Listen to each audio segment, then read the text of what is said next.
Magandang araw mga kaibigan. Bigyan natin ng reaction, opinion itong post ni General Romeo B. Pocis 2 hours ago. Sabi niya, Senator Ping, hindi ba talaga mapaniwalaan ang mga salaysay ng 16 Marines plus 2 Army? Bakit ginamit ni Boying ito sa kaso niya laban kay Martin? Yan ang malaking katanungan ngayon dahil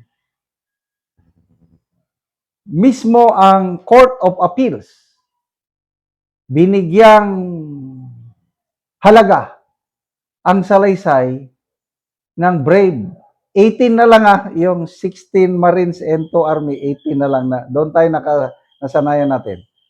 Binigyan halaga ang salaysay ng Brave 18. Samantalang si Senator Lacson, up to now, wala pa rin. It's a puwera ang mga... Okay, so magbasa tayo sa mga comments. Talaga. Dato, Dodong, si Ping Lacson dati tagahangan niya ako.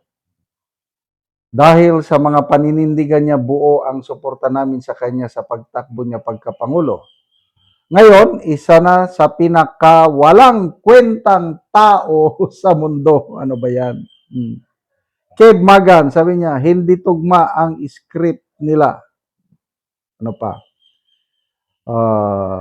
Arangkada Works, kailangan pa po i-coordinate ni Senator Ping ang sagot dyan sa tanong nyo. Ikalawa, baka hindi pa siya decided kung kanino makikipag-coordinate.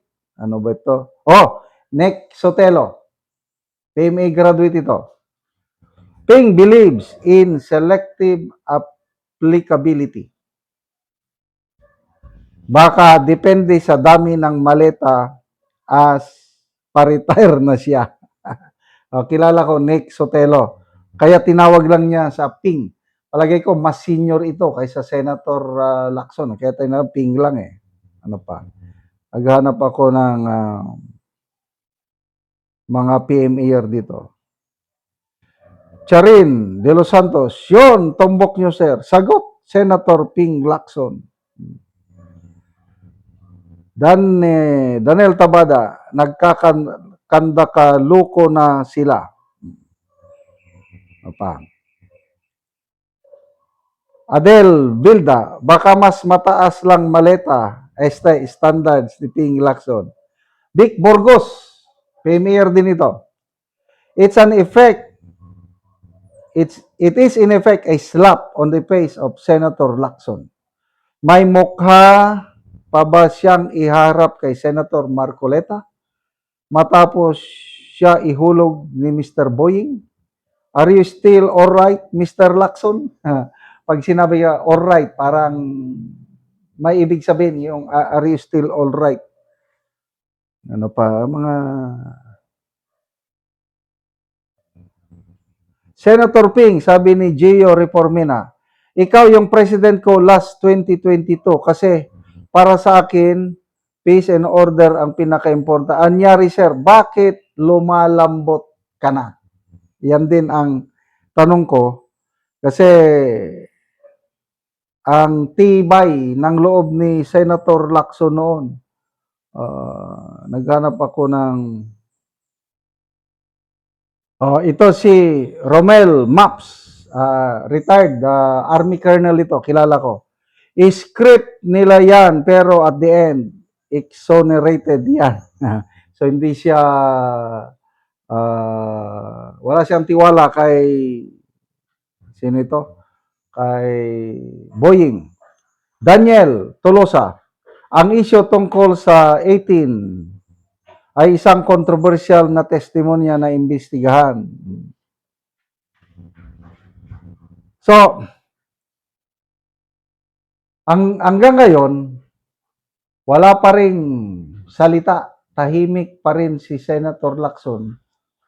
Bakit biglang ginamit ni Ombudsman Boying Rimulya ang testimonyo ng mga Marines? Ibig sabihin, credible talaga eh, dahil imposibleng, kasi Court of Appeals na yan eh. Hindi, hindi basta-basta mag-issue ng freeze order ang Court of Appeals pag hindi matibay ang batayan. At dahil sumang-ayon ang Court of Appeals na i-freeze ang ari-arian ni Martin Romualdez, ang ibig sabihin nun sa pananaw ko is matibay, kapanipaniwala ang testimonyo ni Gutesa. Dalawa yan eh. Nauna si Gutesa, yung testimony niya, nung nag-iisa pa lang siya, ginamit. Tapos itong Brave 18 Marines, may dalawang nagsabi doon, nakalimutan ko na yung mga apelyido nila, tinumbok ni Ombudsman Boying Rimulya na sinasabi, yan, ito ang mga nagsabi. Oh, ano ngayon? So, sana hindi na magtatagal ang Sandigan Bayan mag-issue na ng pinakahihintay natin na warrant of arrest. Yung non-bailable. I might be wrong, but ito ang hinala ko. Pag nag-issue ang Sandigan Bayan ng warrant of arrest, non-bailable yan. Ang problema na lang ngayon ay nasaan si Martin Romualdez. Paano tayo makakasigurado na nandito pa siya sa bansa?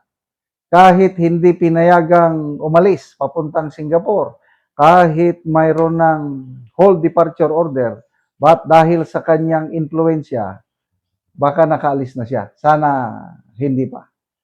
So mga kaibigan, salamat sa inyong pagsubaybay sa channel na ito. Nakakatulong kayo ng malaki sa tribong Talandig ng Bukidnon dahil ang sweldo natin sa channel na ito is pantulong po sa tribo. Namimigay tayo ng libreng yero at pako para makapagpatayo naman sila ng mas maayos na tirahan. Kaya panoorin ninyo ang video na ito. Pero na anak ko diri sa balay sa tabangan na Mugyero. So muna ni ang itsura sa kadako sa buslot sa iyang balay.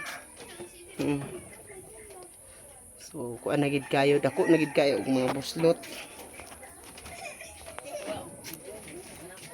Dang pagpuyo, kuan na gid kayo ang ngero tungod sa kadugayon na inaani na gyud ang tsura gipang sumpay-sumpay ug nangalata na.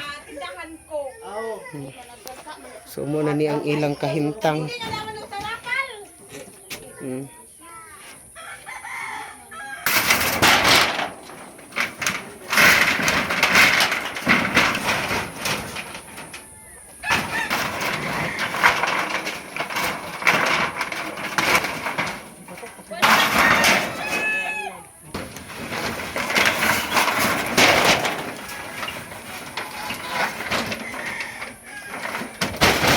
Ug muna ni ang ngero nga among ginahatag nga ilang iatop karon.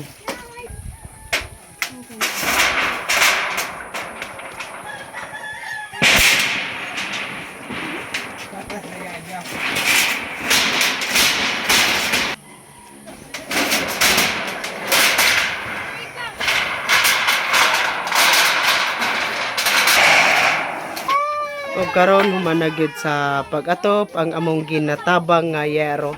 So nindot na gyud. Salamat ko dako kaayo sa Ginoo kay gatagan ko niya tawo nga nagtabang sa amo. Dako kay kong pasalamat pod sa nagyatag sa Ginoo sa ato nga tawo kay kung dili patungod sa iya pod di gyud ni makaatop.